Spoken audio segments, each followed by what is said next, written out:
अंजना लबेला मुकुला से हो भजनिया गवावे हर साल माई के जागरण करावे और नारियल चुनरिया चढ़ाई के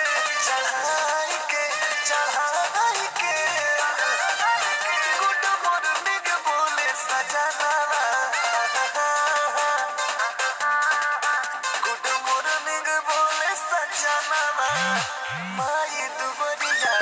जाई के गुड मॉर्निंग बोले सजना माई दुबरिया जाई के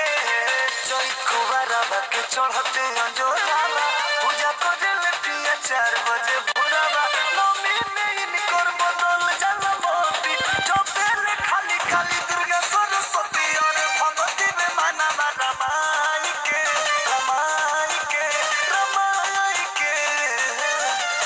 गुड मॉर्निंग बोलस सजना गुड मॉर्निंग बोलस सजना माई दुबरिया जाई के गुड मॉर्निंग बोलस सजना माई दुबरिया जाई के अपने तो सऊदी में करला कमाई देवरा से कहेला तो चला खसियाई अपने तो सऊदी में करला कमाई